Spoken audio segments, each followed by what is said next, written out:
Welcome to the pilot episode of Record Straight podcast. Oh my goodness. This is exciting, isn't it? So exciting. We're here. We're finally here. We're in the space. My name is Benny.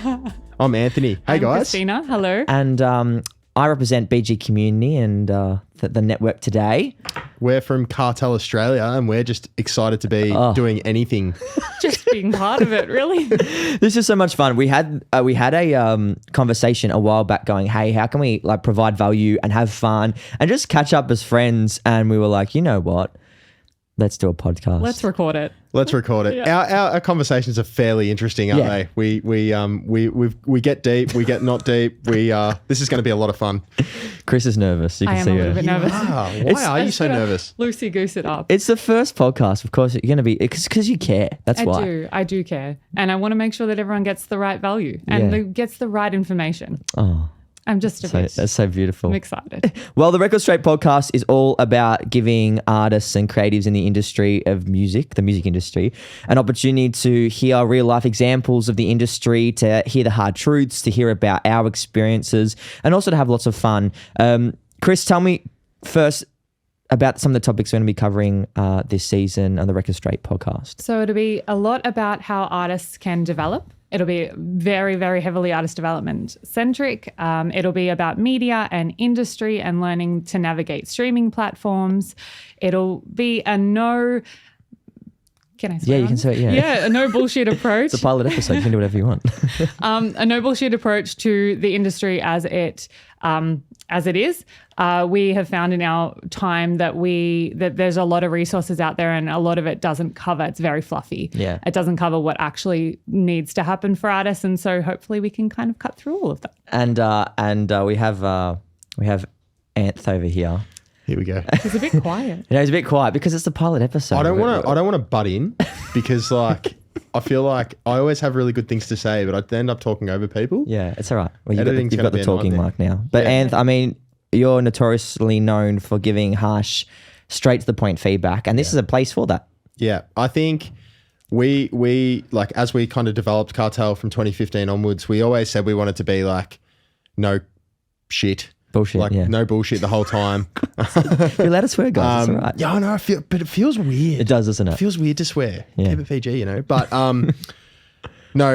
you know, the advice that we give is very, very direct in the way that we don't want to turn any artist away or turn any artist off. But in the interest of creating conversation, I think is really important.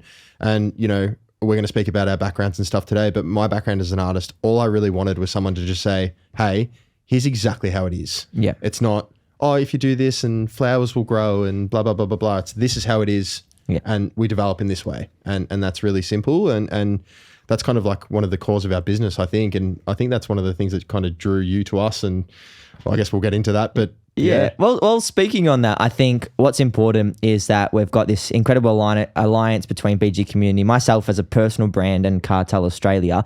And I remember meeting these guys. I saw them on a social media of the Real Songwriters of Melbourne. Shout out to Jenna and the crew. She's amazing. They're We love amazing. Saw you guys there and were like, wow, these guys are awesome. I had no idea what you do. I just saw like PR and artist development and like communications and the rest of it. And was like, at the time, my brand was kind of stepping into the next stage, and as a performer and MC and community builder. And I was like, let's catch up for coffee in Essendon, which was great. We caught up for coffee, and I don't think you guys even really knew. was it a dinner? No, I was like, maybe it was like a lunch. definitely wasn't nighttime. Yeah, it was. It was dinner in Carlton. Did we have Was. pasta? Did we had catch up in pasta. Essendon though before that? No, that was after. Oh wow, I've skipped a whole part. Near of- Lamana. That's right. No, we caught up for dinner first just to get to know each other. Yeah. And I was speaking about PR and stuff like that. There we go. It's my little cousin Campbell. And Shout out to Campbell. Shout out Campbell. We love Campbell. And then after that, we caught up for coffee That's right. because then we were discussing how you guys could help streamline and be a part of my brand. And then the rest is history since then. You're stuck with us. Oh, I know. Oh my Forever, goodness. forever. Did you make a good decision? We'll find out. No, I'm we sure. definitely Yeah, didn't. it's fine. We're pausing. It's like, did we make a good decision? I don't know. Christina's always like, is Benny mad at me? Like, do you think he's mad? No, Like, we made a good decision. I'm not Oh, sure no, about I you. made such a good decision. But for those that don't know, I'm a community builder and experienced producer and MC. So pretty much help build communities all across Melbourne and Australia now. Create experiences for client under my organisation BG Captivate, and get to MC and host plenty of amazing projects. Which is why we align so much. The BG community is a community for like-minded artists to network, collaborate, connect, and feel like they've got a place and a home where they're surrounded by amazing people. For me, while I was growing up, I wanted a place to be able to feel like I could be myself, unapologetically myself, and creating the BG community over 3 years with the incredible Ali White is amazing. The fact that we get to help so many incredible individuals in the music space collaborate, connect, relationships have formed from it. Like, that's not one of the main things, but you know what I mean? Like, it's amazing. And that's why I align so well with both you guys. Tell me about Cartel Australia. Yeah, I guess we should probably give the whole spiel, hey? Yeah, do it. Give us a whole spiel. It's the first episode. This can go forever. But so essentially the way that I started off as a producer and as an artist. We're not going to go into names, and I'm not going to send out any demos or anything like that because it was terrible. No, we all had to start somewhere. It was just bad. But It got better. It was good. It did, right? Yeah. Well, I was lucky enough to kind of develop my way through the industry and kind of build myself to a point where I was consistently touring. I was able to do my artist project for about full time for about, I think it was about 2 years, kind of on and off. Yeah. And went through the whole rigmarole of the industry, labels, majors, indies, sync, licensing, publishing, etc. And I met Christina when I signed to a record label called One Love Music Group. And I met Christina, and she had recently, and you can tell your own story, but you had recently come over from the Colour Run, I believe, into the label space. Yeah, I did events first. You did events first. Thank God I know. And then when I signed to the label, you jumped on board managing me. And my experience up until that point in terms of being an artist, I had some really good managers and I had some terrible managers. And the experience was really varied. And we did some really good things together. You were probably I don't want to say this with like looking you in the eye, but you were probably my best experience as a manager. That's right. I already know. Isn't that sweet? So sweet. He has to say that. We're cute, hey. But then flowing on from that, we did some really good things together, toured, did releases, blah, blah, blah. And then I kind of got to the point where I kind of wanted to take a step away from production, wanted to step into this side of things just because I am, business orientated and I feel most creative when I'm doing businesses and things like that. And I took Christina to dinner one night and I was like, look, don't want to do this anymore. Want to do my own thing. And she was like, funny you say that. I've handed in my notice at One Love. We're going to do our own I didn't thing. know that. Yeah. Then you got married. Then we got married. And then years later. Yeah, then there was a whole bunch of shit and then we got married and we're here. Easy streak now. Oh, stop it. It was it's not a bunch of shit. It was a lot of learning, I think, which was good. So I started. Cartel was born out of the idea that there was a huge gap between label artists who had the resources and had the kind of in with industry and independent and emerging artists who were often just as good, if not better, than the label artists in terms of creative and musicality and all of those things. And so Anth and I decided that gap needed to be bridged, and that's how Cartel was kind of born. And so artist development's always been at our forefront of doing this, and we're so grateful that we've gotten to work with a bunch of different artists throughout the time, and we're lucky enough now to be working with yourself, the BG community, international artists as well, bringing them into the AUNZ. We've done some cool things and kind of branching out into business now as well, which is really cool. So I think for us moving forward, and it's not something that we're going to talk about too much in this podcast, but like in the interest of development, I think one of the things that we're doing that's really cool now that I'm really excited about is moving, still working really heavily within the music scene, but working really heavily within the business space as well. Because, you can be creative within business and that's dope, right? Yeah. So, yeah. It's very important to be creative. I mean, we're living in a world now that as an organization, people really want to feel like they're connected to an organization. Yeah. I mean, gone are the days. I remember when I was in my photography and videography company era of like 16 and 17, so long ago, I felt like it was important to have a commercial brand and a big corporate brand behind things because people wouldn't take you seriously if you were a freelancer. Yeah. But now, being an independent, being a freelancer, being a sole trader is so cool, and it's so in because people have trust. People don't want to work with big organizations anymore. They want to work with people that really care about their brand. There's so much more freedom too, because you're not like, you don't have a big machine behind you that just goes, well, you can't do it this way, you need to do it this way. And It's a kind of carbon like, copy thing. You're able to be a bit more agile, a bit more creative. It's a good way to be, I think, and it creates trust, doesn't it? Like it really does create some kind of, they're really going to tailor the service to me. Yeah, I was looking at I was at a brand seminar, a brand strategy seminar with Mel Yu and Mark Carter, and they were showing us on the screen about, Steve Jobs and Apple and Richard Branson and Virgin, and looking at the follower count. People just want personal brands. People want to be connected to the people that are behind these big brands, and they're the people that are actually physically selling. 100%. So I think that's the important message that we're going to kind of get across in this podcast from all aspects, is that your personal brand is so important, how you leverage that, how you connect with your audiences, how do you build trust.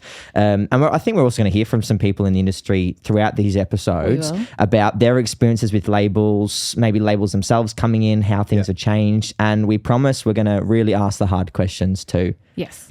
We're going to Tracy Grimshaw it.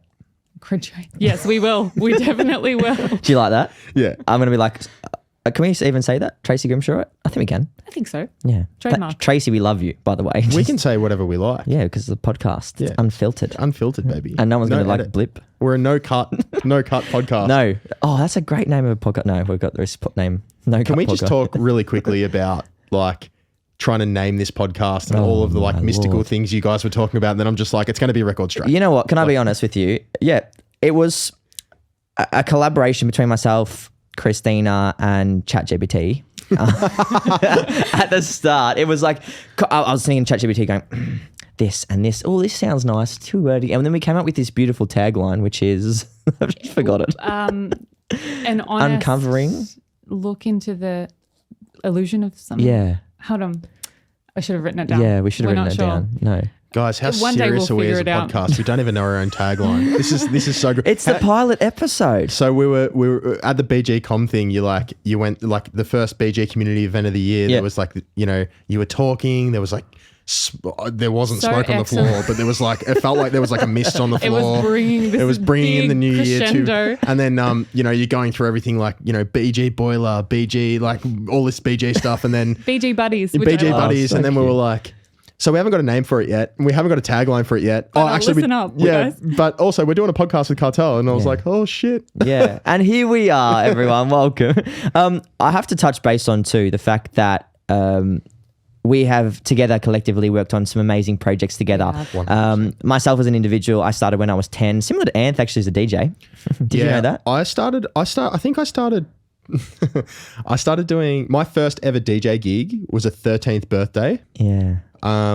It was my niece's 13th birthday. So I probably would have been, Like 16 or 17.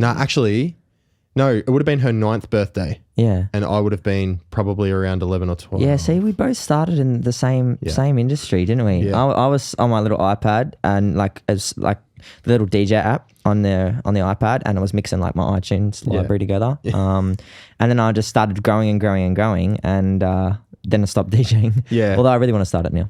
I'll teach her. Thank you. But you know what? We'll do a BJ boiler set together. Yeah. I keep telling Christine, I was like, I better get booked on this. Benny and for those that don't know, the BG Boiler is something we're adding to the BG community this year. We add so many amazing things to the BG community, including our signature dinners, our photo walks, our BG Buddies, which is a buddy system for young performers, our live mics.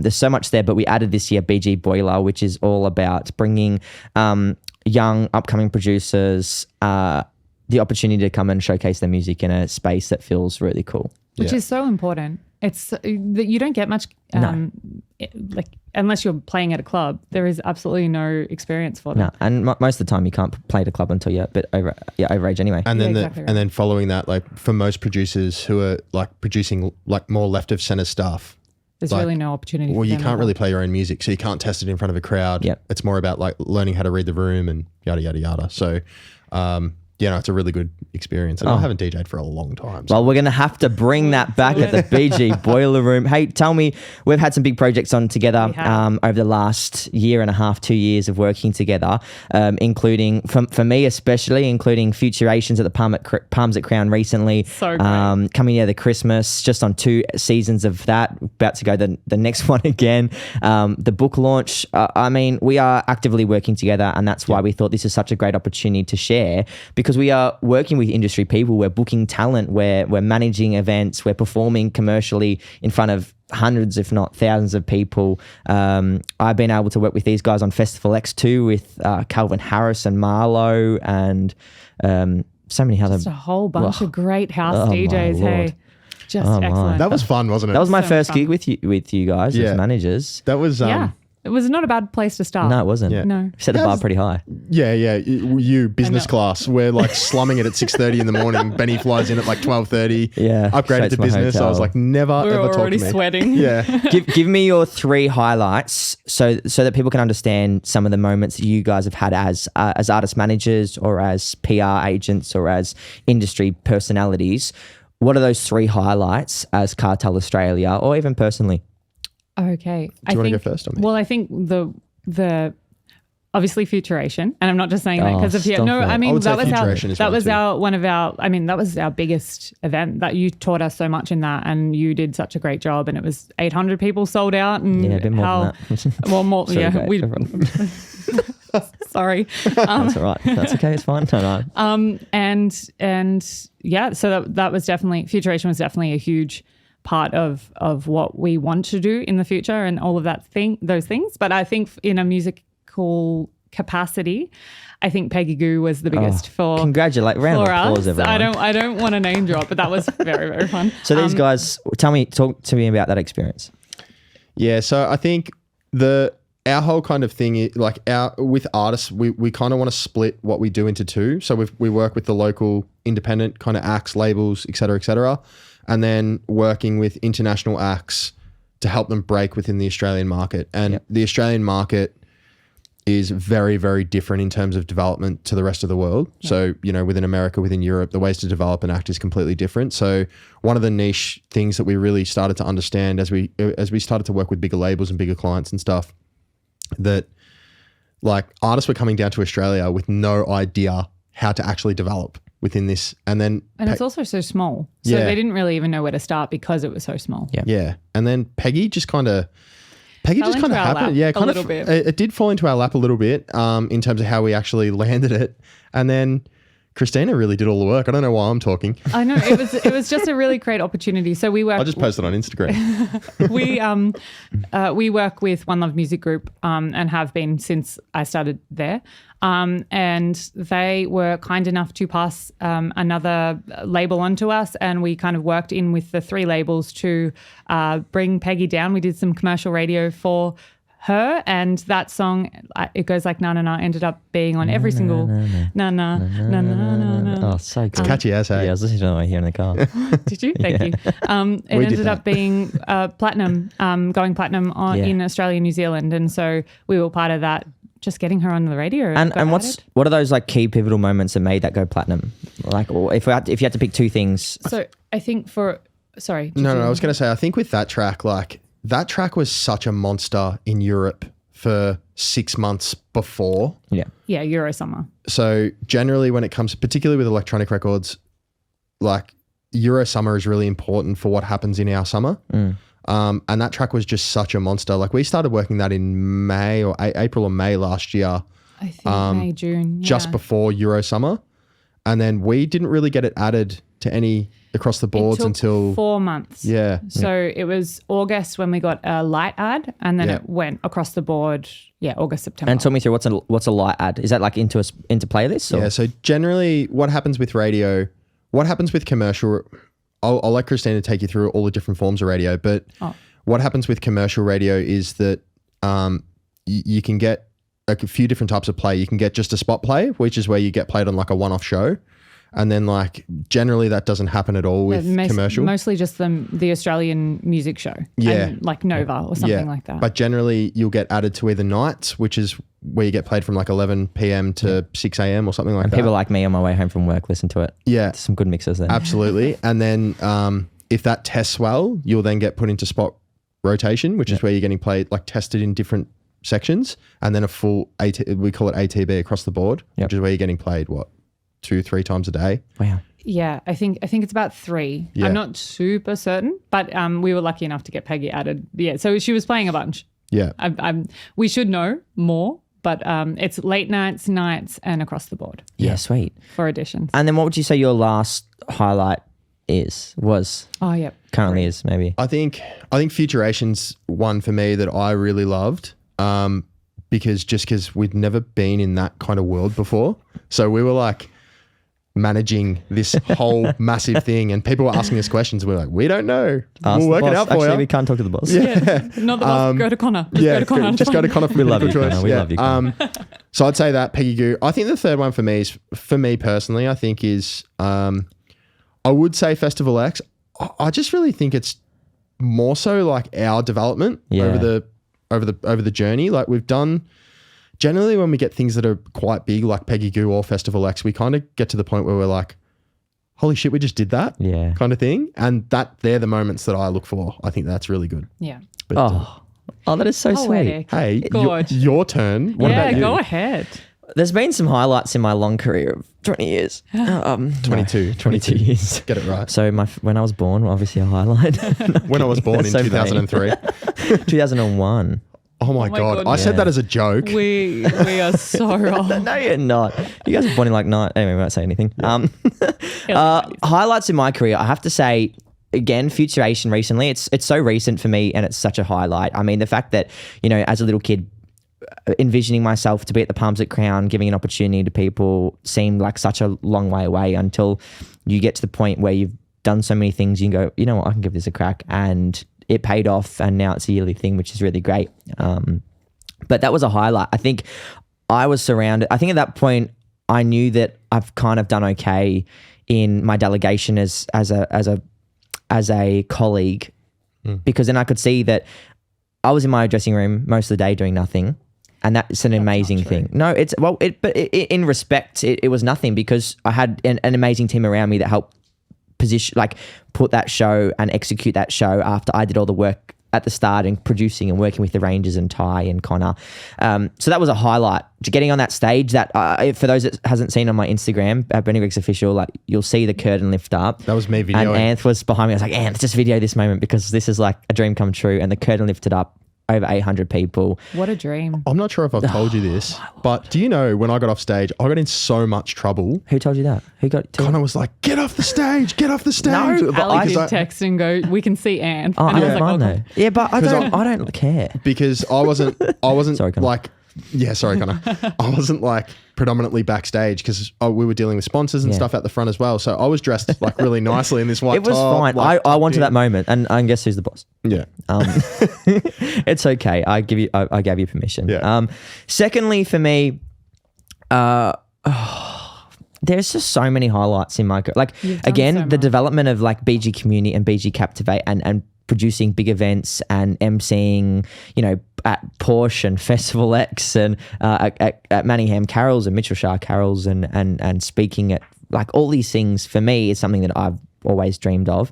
The book with my best mate Amber, that was a highlight for me. That was so Releasing a special. children's book is something that you never really expect to do, but you kind of just, I don't know if it just happens to people, but it did. And being able to be on the Starlight Foundation, and we're starting to share that book more and more now, is incredible. And then also just being around amazing people is my highlight. Honestly, at the end of the day, is being around the best people in the industry, being around you guys, the people in the production teams, our best mates that always stick back and help out, filming music. There's my highlights really, like Futuration is like the top now because it's recent, and then the book. But there's just, I've been so blessed, obviously working 7 days a week, every hour of every day, but the fact that I've been able to execute so many things by the age of 22, for me, makes me go, if this is what I'm doing now, imagine in 10 years what I can be doing, and imagine how many people I can be helping, you know, in 2030. Who run the world? Benny Greggs. Benny Greggs. No, Beyonce does, but It's absolutely. Beyonce runs it first, and then maybe I'll come second. But I just, really blessed. And the fact that we get to do this and have these podcasts and share inspiration and share messages to people is huge. It's cool, so right? important. Isn't it? In It's this so cool great. studio. It's so Stupid old studios, everyone. What a great Thank you so space. much for having us thank here. you so much. Oh. It's very cool. I feel like I'm at home. It's very cozy. I do like love the it. greenery. I do love the greenery. It's and I'm gonna jump to one more point because I'm just so excited to be here. In this whole podcast series, what is the one thing that you're individually that you're looking forward to exploring with people or with, you know, in this space? I just think I really want to get in depth. I am just so like, I scroll through Instagram and TikTok, and, you know, I speak to artists all the time and stuff like this, and everything is just so base level. Yeah. I don't want to do that with this. I want to get as in depth as possible. Yeah. And I want to talk about, you know, obviously every artist, and we're predominantly going to speak about music and artists and independent acts, but I really want to get as specific as we can with certain things, you know, so artists really can listen to this and take away and get a really good understanding of, you know, some form of their development to develop into sustainability, because there's such a massive disconnection between I'm going to release this song and I want to be famous like Taylor Swift. Yeah. You know, and there's no kind of logical step to be able to develop to whatever point. Yeah. So I think it's going to be really important for us to be able to go, you know, let's help artists develop whatever process we can. Yeah. And debunking that too. I mean, so many people come into the BG community and they're like, oh, you know, Benny, I want to get a manager. And I'm like, so like, what do you got? What are you doing? They're like, oh, nothing yet. But so I think it's just directing people the right way to the right people first, because you think they go, I'm going to get a manager. It doesn't work like that anymore. No. Unfortunately, like the only reason I have you guys now is because so many things are starting to happen for me, and you need the support. There's something to manage. Exactly right. I think that's really important. So being able to use this space to direct people to the right people, direct artists, creatives to the right people to help them further their career and enhance their career is extremely important, Chris. Absolutely. And just further to that, like I agree with both points, that just getting them excited and feeling inspired and passionate rather than scared and nervous to approach it, because it is a huge undertaking. Like it's a job. You trying to create a career, and it does have a lot of hard work, and it's a lot.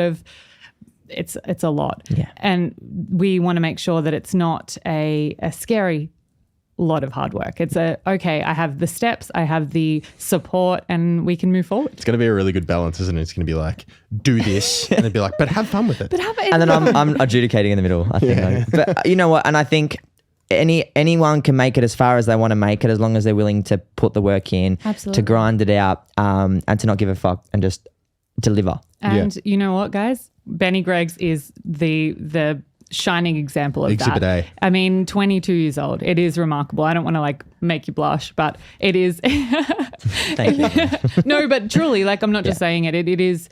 You know, if we were younger and had a role model like you, and to move forward like that, I mean, if you can do it, if you can host at the Palms at Crown, I think it's okay. Just take risk. And that's what I wanted to add as well. Is like, you know, a lot of artists don't want to take risks. Like, you know, and we don't need to get into specifics, but the amount of risk you took to, you know, to do Coming Together Christmas last year and Futuration in the same year. And release a book. Within 4 months. Within 4 months of each other. Like, people actually don't understand what goes into that, from the forms of sponsorship, the financial investment, the sleepless nights. The sleepless nights, you know, like there's so much shit that goes into that.